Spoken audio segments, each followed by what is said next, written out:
Hello, welcome to all of you. इस lecture में हम डिस्कस करेंगे एलिमेंट्री ऑपरेशन और उससे रिलेटेड कुछ रिजल्ट और एक क्वेश्चन। सो स्टार्ट करते हैं। एलिमेंट्री ऑपरेशन क्या होता है? सबसे फर्स्ट उसकी डेफिनेशन। अगर आपके पास कोई मैट्रिक्स है m क्रॉस n ऑर्डर की, any one of the following three operation on the row of A is called elementary row operation. अगर आपके पास कोई एक ए मैट्रिक्स गिवन है m क्रॉस n ऑर्डर की, उस पर अपन क्या तीन रो ऑपरेशन जो नीचे डिस्क्राइब है उनमें से कोई भी अप्लाई कर रहे तो एक पे क्या कहलाएंगे? वो एलिमेंट्री रो ऑपरेशन कहलाएंगे। तो वो तीन ऑपरेशन कौन से? फर्स्ट है interchanging any two row of A, यानी ए कोई मैट्रिक्स है, उसका ऑर्डर अगर 2 या 2 से बड़ा है तो उसकी कोई सी भी दो रो को इंटरचेंज कर रहे। फर्स्ट ये, यानी एक उस रो को एक्सचेंज कर दो। जैसे सेकंड रो है और थर्ड रो को है, तो थर्ड रो को सेकंड की जगह पहले पे ले जाओ और सेकंड की जगह सेकंड को थर्ड पे ले आओ। तो वैसे एक रो को इंटरचेंज कर रहे। सेकंड टाइप क्या है? Multiplying any row by a, multiplying any row of A by a non zero scalar, यानी आप ए की कोई सी रो है, जैसे कि सेकंड रो है, उसको एक किसी स्केलर क्वांटिटी से मल्टीप्लाई कर दो। जैसे कि 3 से कर दिया, 4 से कर दिया। पूरी रो को एक particular scalar non zero scalar quantity से मल्टीप्लाई करके लिख देना। Adding any scalar multiple of row of A to another row, यानी एक रो है उसमें स्केलर मल्टीपल, यानी स्केलर टाइम मल्टीपल, मतलब जैसे 2 हुआ 3 हुआ, उनको एक रो से मल्टीप्लाई करके किसी एक रो में ऐड कर देते। जैसे कि R2 है तो R2 plus 3 time of R3 इस टाइप से कर दे। तो ये तीन ऑपरेशन क्या कहलाते हैं? मैट्रिसेस पे एलिमेंट्री रो ऑपरेशन कहलाते हैं। ऐसे ही कॉलम पे भी कर सकते तो उसको एलिमेंट्री कॉलम ऑपरेशन कहेंगे। अब फर्स्ट एग्जांपल है, जैसे मेरे पास आइडेंटिटी मैट्रिक्स है तो मैं इसकी फर्स्ट रो और सेकंड रो को इंटरचेंज कर देता हूँ। तो इसमें क्या देगा? आइडेंटिटी मैट्रिक्स की में 1 0 0 0 1 0 0 0 1 है, तो बी में मेरे फर्स्ट दो रो को एक्सचेंज करूँगा तो क्या हो जाएगा? 0 1 1 1 0 0 और 0 0 1 हो जाएगी।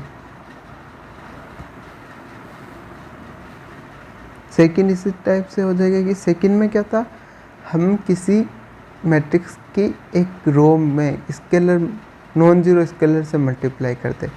यही था कि सेकंड किसी भी रो में किसी भी रो को पर्टिकुलर नॉन जीरो स्केलर से मल्टीप्लाई करते। तो हमारे पास ए क्या लिया मैंने? 1 2 3 4। तो बी उससे एलिमेंट्री रो अप्लाई करने के बाद जो मैट्रिक्स आएगी वो बी है। तो वो किस टाइप है क्या जाएगी? क्योंकि मैं R1 में 3 टाइम कर रहा हूँ। 3 क्या है? स्केलर, कौन सा? Non zero. तो 3 6 हो जाएगा और 3 4। 3 4 तो वैसे कैसे रह जाएगा, बट R1 में क्या कर रहा हूँ? 3 टाइम कर रहा हूँ उसका। और लास्ट था अपना कि किसी रो में मल्टीपल करके ऐड कर दे। तो मेरी ए को क्या लिया? 1 2 1 0। तो मैं क्या कर रहा हूँ? R1 को R1 प्लस 3 R2 कर रहा हूँ, क्योंकि नॉन ज़ीरो स्केलर से मल्टीप्लाई करके उसको किसी रो में ऐड करना है। तो मेरे पास क्या हो जाएगा? फर्स्ट 4 2 1 0, क्योंकि R1 क्या है? 1, फर्स्ट एंट्री 1 प्लस 3 टाइम 1 तो 4 हो जाएगा वो। और सेकंड में 1 2 प्लस 3 मल्टीप्लाई 0 होगा तो 2 आ जाएगा। और R2 तो एज इट इज़ रह जाएगा, R2 पे कोई ऑपरेशन परफॉर्म नहीं कर रहे एलिमेंट्री। नेक्स्ट है एलिमेंट्री मैट्रिसेस। एलिमेंट्री मैट्रिक्स क्या होती है? अगर मेरे पास A is n cross n, A को n cross n elementary matrix कहेंगे, is a matrix obtained by performing elementary operation on I. यानी मेरे पास आइडेंटिटी मैट्रिक्स है, उस पर एलिमेंट्री रो ऑपरेशन आप परफॉर्म कर रहे हैं, तो उससे जो मैट्रिक्स आती है उसको क्या बोलते हैं? Elementary matrix. अगर element n cross n order की elementary matrix is a matrix obtained by performing elementary operation on identity matrix, यानी आपके पास कोई आइडेंटिटी मैट्रिक्स है, उस पर आप एलिमेंट्री ऑपरेशन जो ऊपर 3 थे रो इंटरचेंज कर दो, या किसी पर्टिकुलर रो को नॉन ज़ीरो स्केलर से मल्टीप्लाई कर दो, या फिर नॉन ज़ीरो स्केलर से मल्टीप्लाई करके किसी रो में ऐड कर दो, तो वो तीनों ऑपरेशन में से कोई सा भी ऑपरेशन परफॉर्म करो और वो किस पे, आइडेंटिटी मैट्रिक्स पे, और जो मैट्रिक्स आपको मिलेगी उसको क्या बोलेंगे, एलिमेंट्री मैट्रिक्स। और 3 टाइप की हो जाएगी एलिमेंट्री मैट्रिक्स, क्योंकि अगर फर्स्ट टाइप रो को इंटरचेंज करोगे तो फर्स्ट टाइप की एलिमेंट्री मैट्रिक्स हो जाएगी। अगर रो को किसी मतलब आइडेंटिटी मैट्रिक्स में किसी पर्टिकुलर एंट्रीज को नॉन जीरो स्केलर से मल्टीप्लाई कर रहे हो तो सेकंड टाइप की हो जाएगी। और थर्ड टाइप की बनानी है तो थर्ड टाइप में आप क्या करोगे कि नॉन ज़ीरो स्केलर को किसी रो से मल्टीप्लाई करके एक रो में ऐड कर दोगे, तो वो थर्ड टाइप की एलिमेंट्री मैट्रिक्स हो जाएगी। तो एग्जांपल हो गया फर्स्ट एग्जांपल जिसमें आप क्या कर रहे हो, एलिमेंट्री आइडेंटिटी मैट्रिक्स को रो इंटरचेंज कर दी, जिसमें फर्स्ट में 1 0 0 होता है तो वहाँ पे क्या ले लिया 0 1 1, सेकंड में 0 1 0 होता है तो यहाँ पे क्या किया 1 0 0, यानी 2 रो इंटरचेंज हो गई, तो ये फर्स्ट टाइप का एलिमेंट्री मैट्रिक्स हो जाएगी। और थर्ड टाइप की हो जाएगी, अगर थर्ड टाइप में क्या होता है नॉन ज़ीरो स्केलर को मल्टीप्लाई करके ऐड करना है, तो वही कर रहा है आइडेंटिटी मैट्रिक्स की फर्स्ट रो में क्या कर रहे हैं अपन R1 माइनस R3, तो वो उससे क्या हो जाएगा 1 0 माइनस 2 0 1 1 और 0 0 1, तो ये कौन सी हो जाएगी थर्ड टाइप की।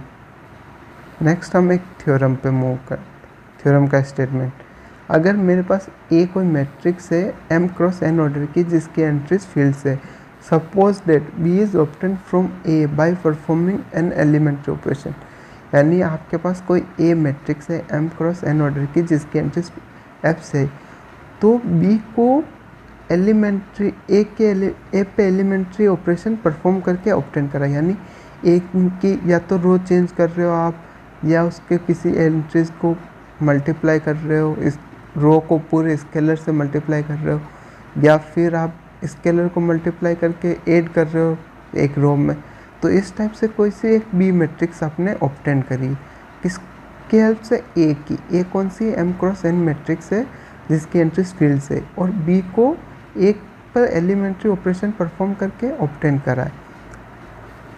तो नेक्स्ट क्या है, तो there exist an m cross m elementary matrix E such that B equal to E dot A, यानी E प्रोडक्ट A के बराबर लिख सकते हैं किसको, B को।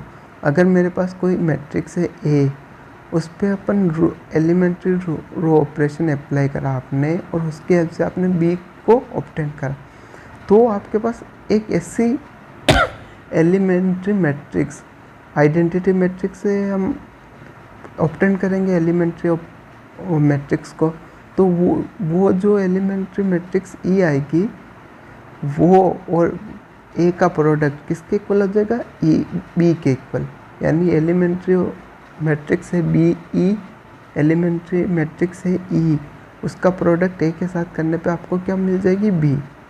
In fact E is obtained from IM by performing the same elementary row operation, यानी आपने A से B को बनाने में जो जो एलिमेंट्री रो ऑपरेशन परफॉर्म करे वही एलिमेंट्री रो ऑपरेशन आप आइडेंटिटी मैट्रिक्स से E मैट्रिक्स को बनाने में परफॉर्म करोगे, तो जो मैट्रिक्स E आई उसका प्रोडक्ट A के साथ करोगे वो क्या दे देगा आपको, B मैट्रिक्स।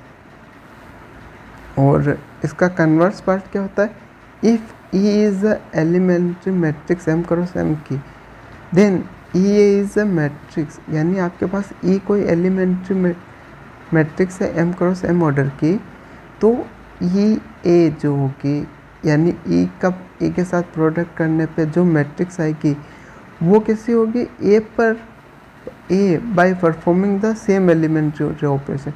यानी ई कोई एलिमेंट्री मैट्रिक्स है आपके पास, तो ई ए का जो प्रोडक्ट होगा उससे जो मैट्रिक्स आएगी वो मैट्रिक्स ए पे वही ऑपरेशन परफॉर्म करेंगे जो आइडेंटिटी मैट्रिक्स पे परफॉर्म करके ई को फाइंड करा। यानी ई को फाइंड करने के लिए जो जो आइडेंटिटी मैट्रिक्स पे आपने ऑपरेशन लगाया एलिमेंट्री, वही ए पे ऑपरेशन लगाओगे तो क्या आ जाएगी, ई ए आ जाएगी आपके पास। इसका एक एग्जांपल देखते हैं।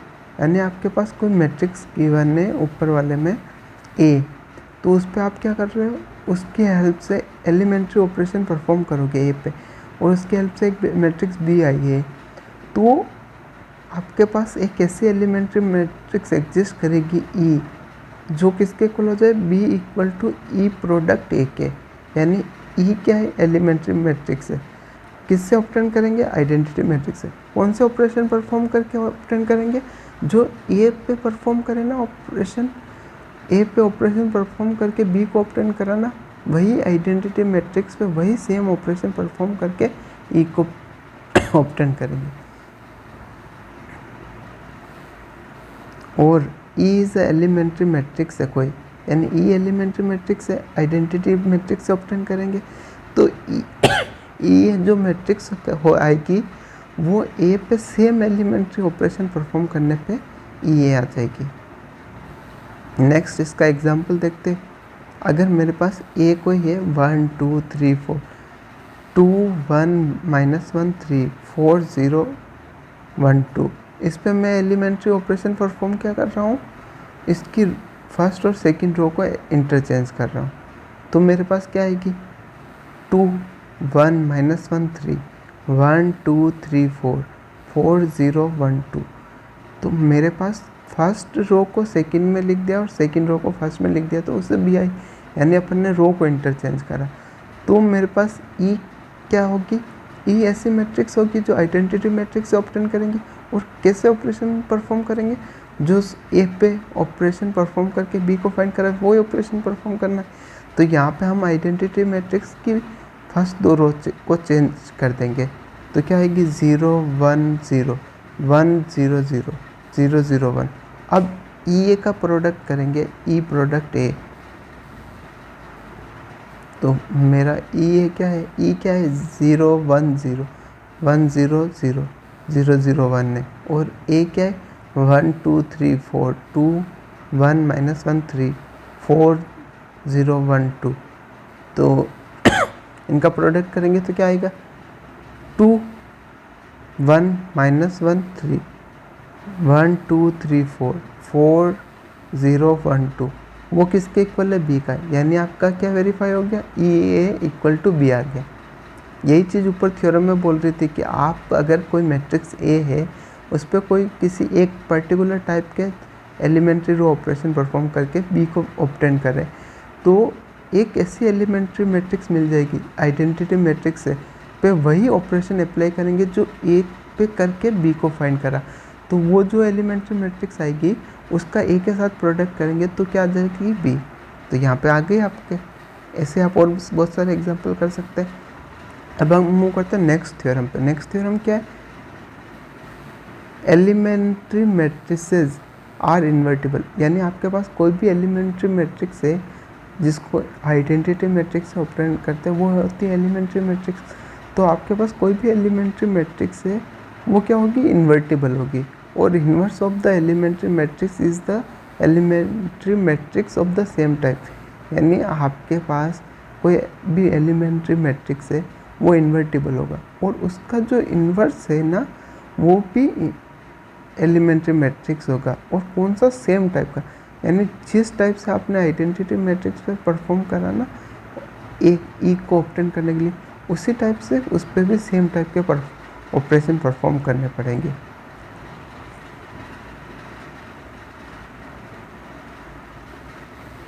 तो इसका प्रूफ देखते हैं।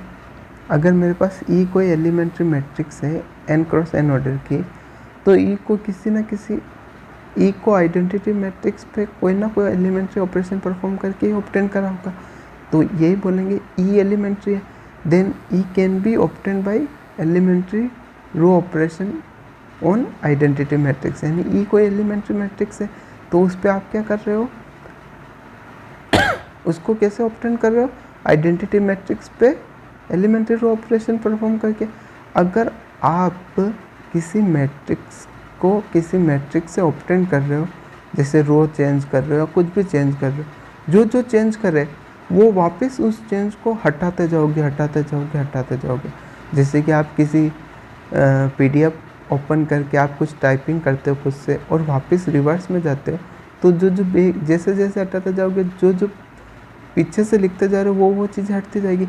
वैसे आप आइडेंटिटी मैट्रिक्स पे एलिमेंट्री ऑपरेशन परफॉर्म कर दिया तो उससे एक आइडेंटिटी मैट्रिक्स पे एलिमेंट्री रो ऑपरेशन परफॉर्म करा तो एक ई मैट्रिक्स मिली। ई कौन सी, एलिमेंट्री मैट्रिक्स।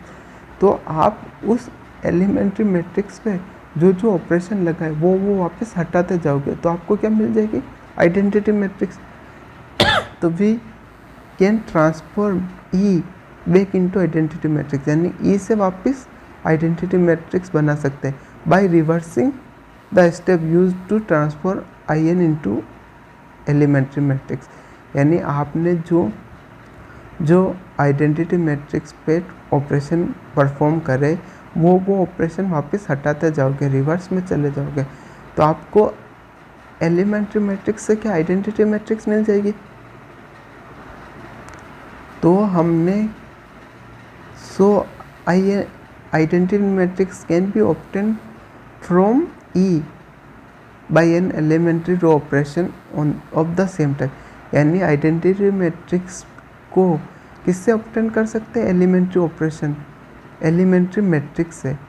जो आपने ऑपरेशन परफॉर्म करे उन्हीं ऑपरेशन को हटाते जाओगे तो आप सेम टाइप के ऑपरेशन वापस अप्लाई कर रहे हो ई पे, और उसके हेल्प से क्या किया, आइडेंटिटी मैट्रिक्स।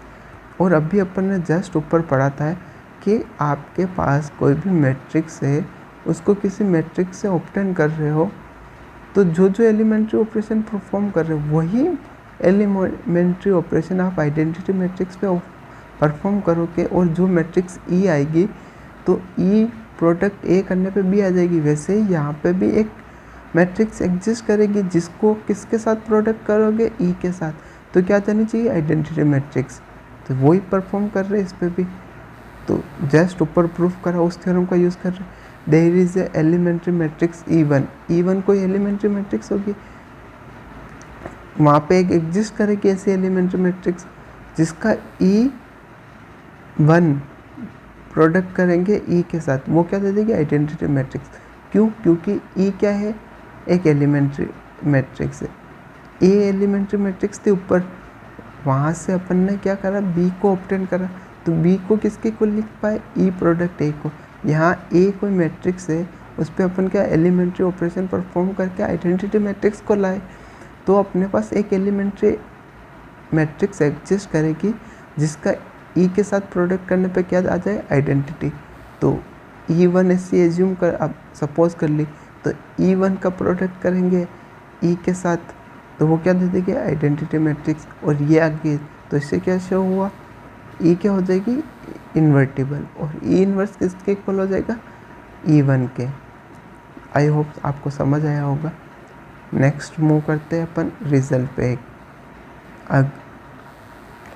इफ़ मेरी ई कोई एलिमेंट्री मैट्रिक्स है, if and only if E T is, यानी आपके पास कोई मैट्रिक्स ए है, एलिमेंट्री मैट्रिक्स है, तो ई ट्रांसपोज होगा वो भी एलिमेंट्री मैट्रिक्स होगी। और ई ट्रांसपोज अगर एलिमेंट्री मैट्रिक्स है तो ई भी क्या होगी, एलिमेंट्री मैट्रिक्स होगी। और अभी जो ये एलिमेंट्री मैट्रिसेस वगैरह के बारे में पढ़ रहे हैं, इसका बहुत सारा यूज़ कहाँ आता है, रैंक के ऊपर यूज़ करते हैं। और अपन एक प्रॉपर्टी प्रूफ करेंगे, determinant A B equal to determinant of A dot determinant B. उसके प्रूफ के लिए ये सारी चीज़ें यूज़ आती है, तो उसी चीज़ का फाउंडेशन है ये चीज़ें, इसीलिए इस चीज़ों को पढ़ रहे हैं और प्रूफ करा रहा हूँ मैं। अगर elementary row operation next result है, elementary row operation on a matrix are rank preserve. यानी आप किसी मैट्रिक्स पर एलिमेंट्री रो ऑपरेशन अप्लाई कर रहे हो। अगर आपने किसी मैट्रिक्स पर एलिमेंट्री रो ऑपरेशन अप्लाई कर दिए तो वो रो ऑपरेशन अप्लाई करने से आपकी उस मैट्रिक्स की रैंक चेंज नहीं होती, जो पहले थी वही रहेगी। रैंक यानी एलिमेंट्री ऑपरेशन अप्लाई करने पर रैंक प्रिजर्व रहती है, आपकी रैंक चेंज नहीं होगी, रैंक में कुछ इफेक्ट नहीं आएगा। अगर एक की रैंक 2 थी पहले तो आप एलिमेंट्री रो ऑपरेशन अप्लाई कर दोगे तो उसके बाद भी आपकी रैंक कितनी रहेगी, एक ही 2 ही रहेगी, कोई चेंजेस नहीं होगा एक ही रैंक में। और इसी चीज़ का अपन सबसे ज़्यादा यूज़ करेंगे कि कोई भी मैट्रिक्स गिवन है, आप elementary operation perform elementary row operation perform करके उस मैट्रिक्स की एंट्रीज को ज़ीरोस बना दोगे, ज़्यादा से ज़्यादा जितनी पॉसिबल होगी उसको आप कन्वर्ट करोगे और जितनी एल रो मिलेगी उसकी हेल्प से आप वो रैंक बोल दोगे, तो ये चीज़ वहाँ यूज़ आएगी। तो एलिमेंट्री रो ऑपरेशन अप्लाई करने पे मैट्रिक्स की रैंक क्या होती है, प्रिजर्व रहती है, उसमें कोई चेंजेस नहीं होता। तो इसका प्रूफ देखते हैं। B is obtain from a matrix A by an elementary row operation, यानी बी कोई मैट्रिक्स है जिसको किससे, ए मैट्रिक्स ए से ऑब्टेन करा, क्या अप्लाई करके, एलिमेंट्री रो ऑपरेशन। यानी ए पे आप कोई एलिमेंट्री रो ऑपरेशन परफॉर्म करके बी को ऑब्टेन कराए। तो हमने अभी ऊपर थ्योरम पढ़ी थी कि अगर ए पे कोई मैट्रिक्स है तो उस पर आप एलिमेंट्री रो ऑपरेशन परफॉर्म करके बी को ऑब्टेन कर रहे हो, तो वहाँ पे एक मैट्रिक्स मिलेगी, एलिमेंट्री मैट्रिक्स, जिसका ए के जो एलिमेंट्री मैट्रिक्स मिलेगी ई, उसका ए के साथ प्रोडक्ट करोगे तो आपको क्या मिल जाएगी, बी। तो वही यूज़ कर रहे हैं नेक्स्ट स्टेप में। Then there exist an elementary matrix E such that B equal to E product A होगा, क्योंकि ए कोई एलिमेंट्री मैट्रिक्स है, ए कोई मैट्रिक्स गिवन है, आप उस पर एलिमेंट्री रो ऑपरेशन करके बी को फाइंड कर रहे हो।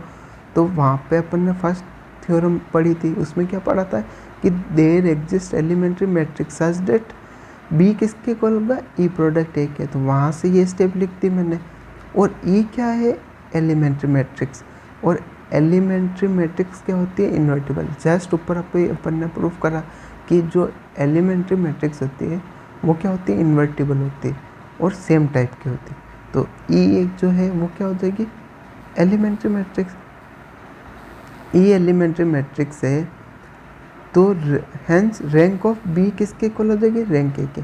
ऐसा क्यों होगा, क्योंकि हमने थोड़े दिन पहले एक लेक्चर, मैंने लास्ट में पहले एक लेक्चर बनाया था, उसमें ये चीज़ प्रूफ करी थी कि इफ़ ए कोई इन्वर्टिबल मैट्रिक्स है और बी कोई सी मैट्रिक्स है तो rank of A product B किसकी इक्वल होगी, रैंक बी के।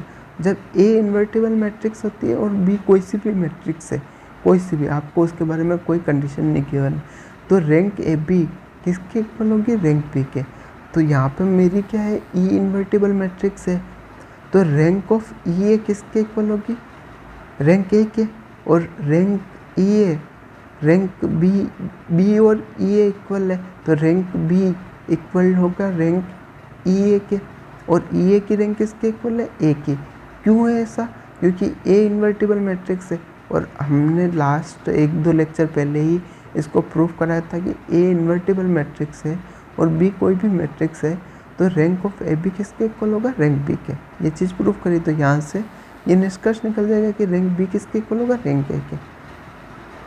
सो हम नेक्स्ट, यानी हमारी कोई भी मैट्रिक्स है उस पर आप एलिमेंट्री रो ऑपरेशन परफॉर्म कर रहे हैं तो उसके रैंक पे कोई इफेक्ट नहीं होगा। एलिमेंट्री रो ऑपरेशन परफॉर्म करोगे तो आप क्या लिख सकते हो, बी को ई प्रोडक्ट है, और ई क्या है अपनी इन्वर्टिबल मैट्रिक्स, तो रैंक ऑफ ई ए किसके इक्वल हो जाएगा, रैंक ए के। तो रैंक बी किसके इक्वल होगा, रैंक ई ए के, और वो किसके इक्वल है, ए के। तो यहाँ से रैंक बी किसके इक्वल आ गई, रैंक ए के। नेक्स्ट एक क्वेश्चन करते हैं, एक और रिजल्ट है। क्या रिजल्ट है, elementary column operation on a matrix are rank preserving. यानी आप किसी मैट्रिक्स पे के कॉलम पे एलिमेंट्री रो ऑपरेशन परफॉर्म कर रहे हो। अगर मैट्रिक्स है और इस पर एलिमेंट्री कॉलम ऑपरेशन, जैसे रो को इंटरचेंज करें वैसे आप कॉलम को इंटरचेंज करो, या फिर आप कॉलम को किसी एक पर्टिकुलर नॉन स्केलर क्वांटिटी से मल्टीप्लाई कर दो। तो इसी प्रकार से आप अगर elementary column operation on a matrix are rank preserving, यानी किसी मैट्रिक्स पे आपने एलिमेंट्री कॉलम ऑपरेशन परफॉर्म करा है, किसी मैट्रिक्स के कॉलम को इंटरचेंज करा या कुछ भी करा, तो वो आपकी रैंक प्रिजर्व करेंगे, यानी आपकी रैंक जो थी वही रहेगी, रैंक में कोई चेंजेस नहीं होगा। अब हम करते हैं क्वेश्चन क्या है, CSIR नेट JRF में आया हुआ है 2019 में। तो क्वेश्चन क्या है, what is the rank of the following matrix.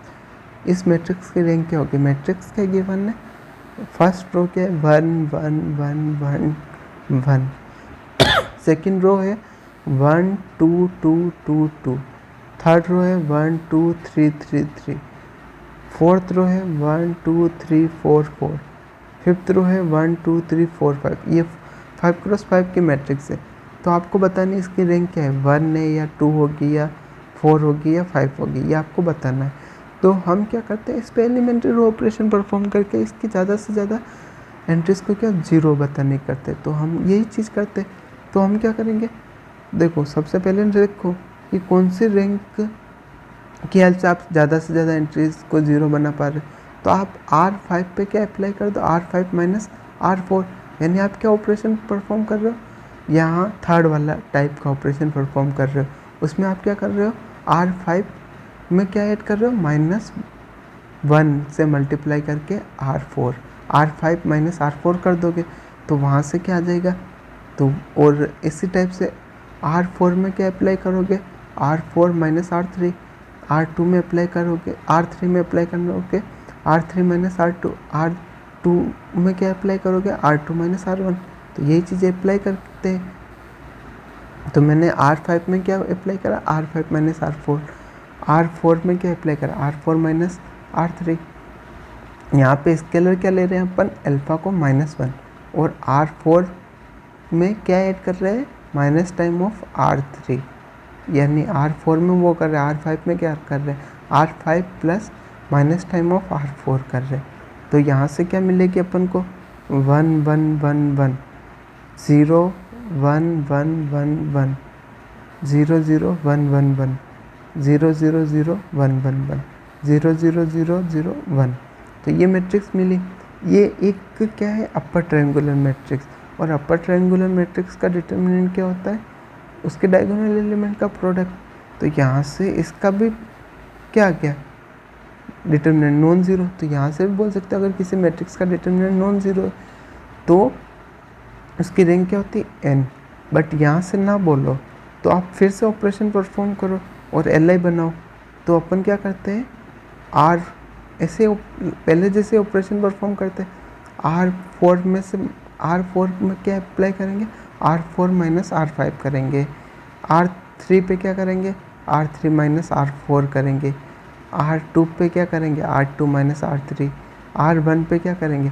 तो उससे जो मैट्रिक्स मिलेगी वो क्या होगी मेरी, 1 0 0 0 0 1 0 0 0 0 0 1 0 0 0 0 0 1 0 0 0 0 1। तो ये मैट्रिक्स मिली और इसकी सारी रो क्या है, Li। तो यहाँ से अपन क्या बोल सकते हैं, रैंक जो है एक की वो क्या हो जाएगी 5, क्योंकि पाँचों की पाँचों रो क्या है Li। और अपन ने एक रिजल्ट मैंने पहले ही बताया था कि रैंक ऑफ ए किसके इक्वल होती है, number of Li column of A के वो इक्वल होती है number of Li row of A के, यानी रो जितनी रैंक ऑफ ए किसके इक्वल होगी, number of Li row of A के, यानी ए की जितने नंबर ऑफ Li रो होगी उतनी ही ए की रैंक होगी। तो यहाँ पे Li रो कितनी है 5, तो यहाँ से ए की रैंक क्या आ गई 5। तो कौन सा वाला ऑप्शन करेक्ट हो जाएगा, इसमें फोर्थ वाला ऑप्शन करेक्ट हो जाएगा, डी, क्योंकि इसकी रैंक क्या है 5 और डी में क्या होगा गिवन है 5। तो इसका ऑप्शन कौन सा करेक्ट हो जाएगा 5। Thank you so much for watching. और आपका कोई भी सजेशन हो तो आप नीचे कमेंट करके बता सकते हैं। और आप अभी एग्ज़ाम आने वाला है तो अच्छे से पढ़िए। Thank you so much for watching.